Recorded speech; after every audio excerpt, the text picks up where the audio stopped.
My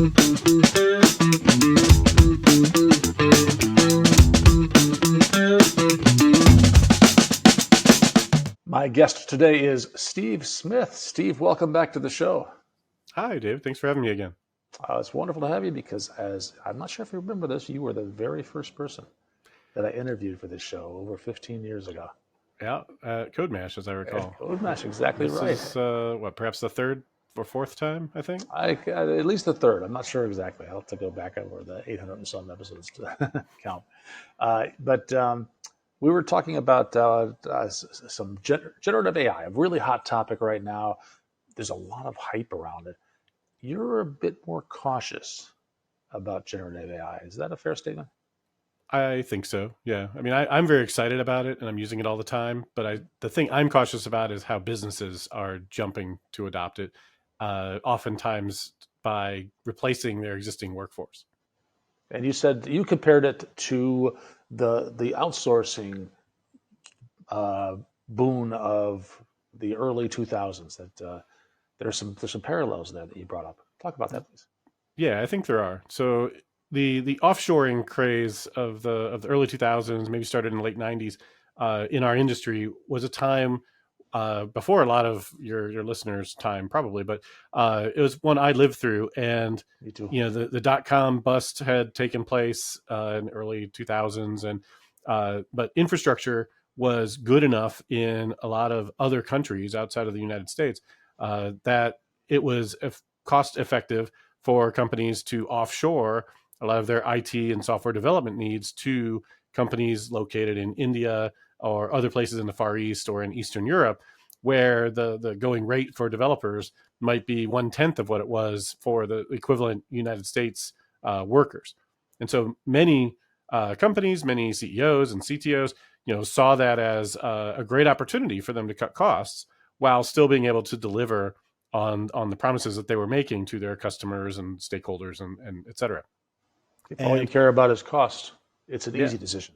for sure, right? Like if a developer is a developer and that's their commodity, then whether you've got a developer sitting in San Francisco or you've got a developer sitting in New Delhi, right? Take the one that's cheaper, right? We've got the internet now; we can work from anywhere. All things Uh, being equal, why not? that's right. What's the problem with that?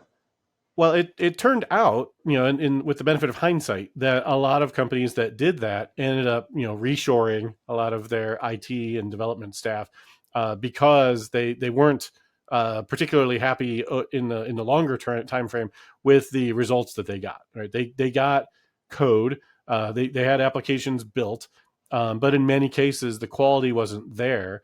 Not necessarily because developers in other countries couldn't possibly be as good as in the United States, but for a host of reasons like time zones and communication difficulties and culture and all kinds of reasons that aren't just the skill of this or that programmer, meant that the end result of the quality of a lot of that code was not as high as it could have been or should have been.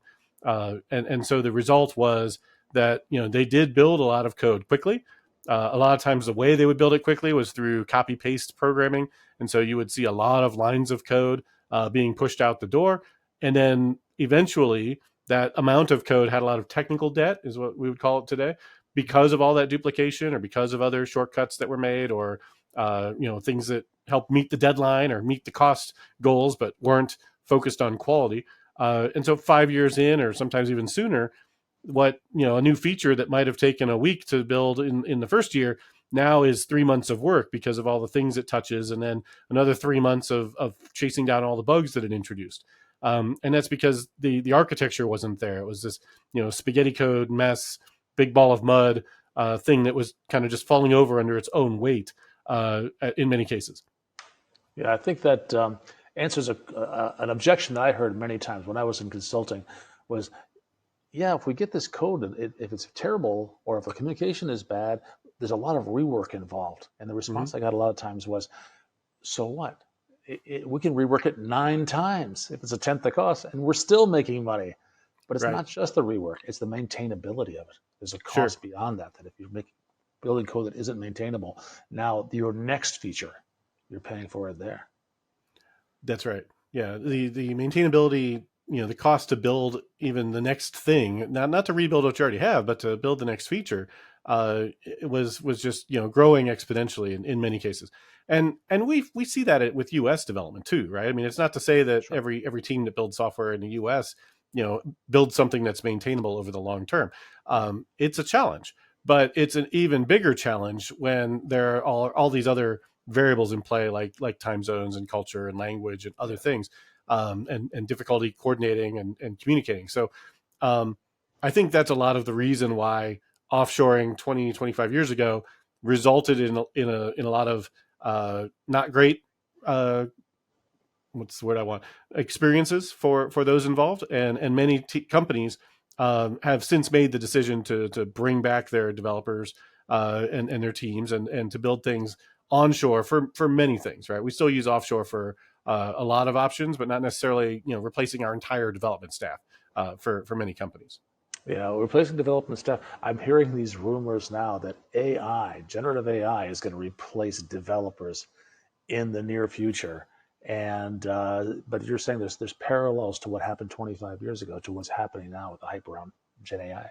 It sure sounds the same, right? I mean, if you read the headlines, or you see these companies that are doing layoffs, CEOs are just coming out and saying the quiet part out loud, which is we can let go of half of our developers or 90% of our developers, and then just use AI for the rest, right? AI is our new junior developer. AI is the new tool that we'll use, so that we don't have to have flesh and blood developers. We can just use these agents, and have a handful of not necessarily even programmers, directing those agents to build all of our software.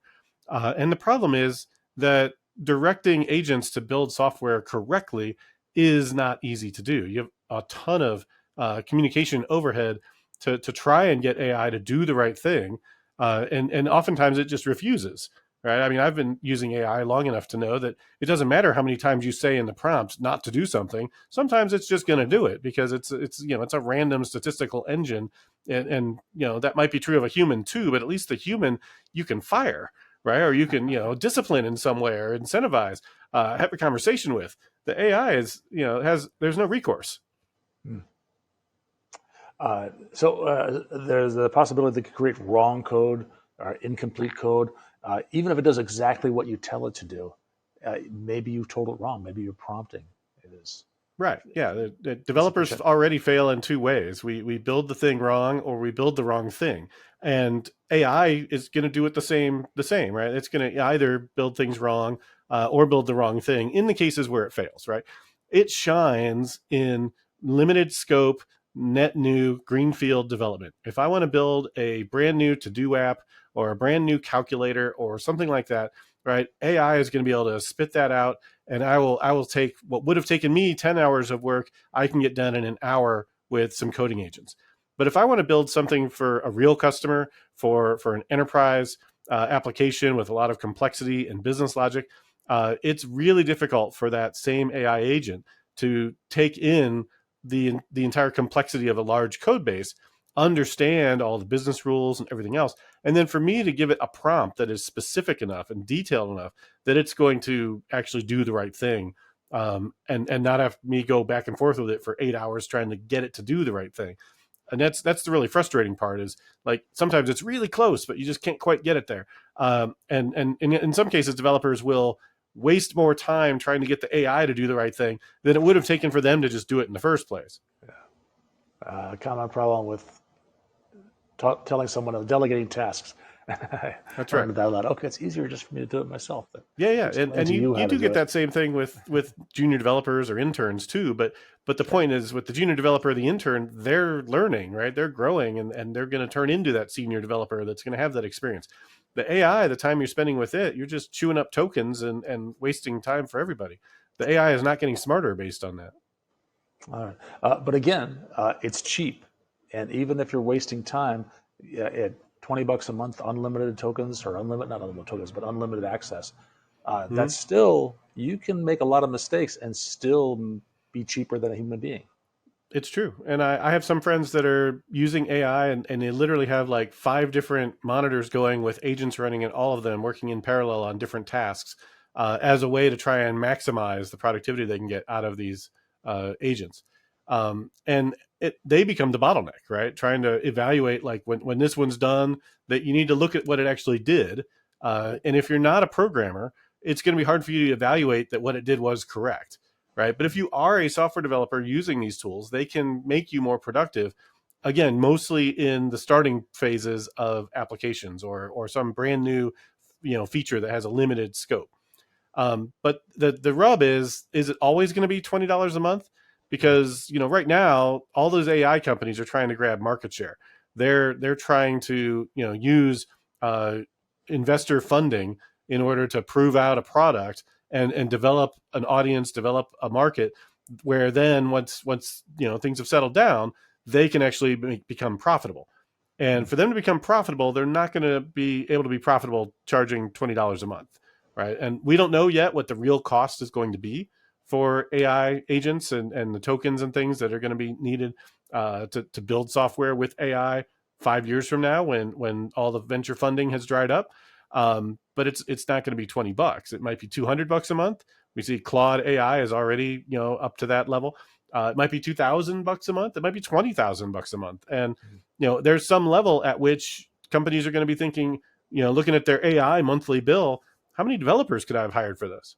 Right. This is a pessimistic view. What's the solution? Should we just not trust AI and keep the old model and use human beings, or is there a way that we can incorporate generative AI into our workflow and still make money? I don't think it's pessimistic. I think AI is still full of promise, and it certainly helps me be more productive with things, and does a lot of grunt work faster than I would do. Like if I want to make a commit message, right, and it can evaluate the half a dozen files I've touched and what I've changed and summarize that into a commit message. That is a great quality of life improvement for me, and saves me a minute or two, and probably puts more detail into the commit log, right? So there's certainly things where AI is great and it's helpful, and it's a useful tool for developers to use. And I am sure that's going to continue to evolve and get more useful. What I don't think makes sense is to just buy all the hype, feed into the growing AI bubble that we're already in, and expect that this is how it's going to be going forward. Is that AI is going to be cheap? It's going to just spit out tons and tons of code, and all of that code is going to work. And when it doesn't, we'll just throw more AI at it because it's cheap. Because, like you said earlier on in the conversation, David, like if the cost of the labor is 1/10, who cares if we have to rewrite it 2 or 3 times? Well, it's not that simple, because you've got existing customers using your existing application, and trying to rewrite that without disrupting your existing customer base turns out to be very difficult to do. And it doesn't matter whether the ones doing it are agents or humans. If that code is not well structured and well put together, it's going to be really difficult for you to maintain it and evolve it in the future. Yeah, the technical debt of non-maintainable code is a hidden cost. It's a cost that's come in the future, and I like your phrase of the word exponential cost. For Uh, sure. Yeah. Modifying spaghetti code just adds more spaghetti code typically. Yep. So maybe yes, we can temper our expectations and understand what it's good for, what AI is good for, what it's not good for. It sounds like there's still, even in the short term with cheap AI, there's still a place for developers, because we're going to have to vet the code that is produced Yes. and verify that it actually is good code. It'd be hard to do that if we weren't actually an experienced developer, that we'd understand what we're trying to do. Are there other things that we could do to kind of mitigate the risks that you brought up? I think just continue experimenting and seeing where it works and where it doesn't. I mean, we're kind of in the era of throw it at the wall and see what sticks with AI. The part that I take issue with is companies thinking that it's a panacea, and that they can just use this magic tool to save them from having to do the work themselves with their own people. The image I came up with for an article I wrote about this is from Fantasia, the Sorcerer's Apprentice, with the Uh-huh. brooms helping Mickey. Like Yes, Mickey yeah. is the Sorcerer's Apprentice, puts on the hat and says, "I don't want to have to fetch the water myself. I'll just make the brooms do it." And if you've watched that video, you know that, like, it doesn't end well for Mickey, because he ends up drowning in the amount of water that these brooms produce. And development teams and companies are going to end up drowning in the poor code that AI is producing for them if they're not careful. I love your metaphor. Send me a link to that article that you wrote, and I will put it in the show notes. I will. And This is great. I think it was a good place to stop. Thank you, Steve. I appreciate your time, and I appreciate you educating us. You bet. Always a pleasure to be on your show.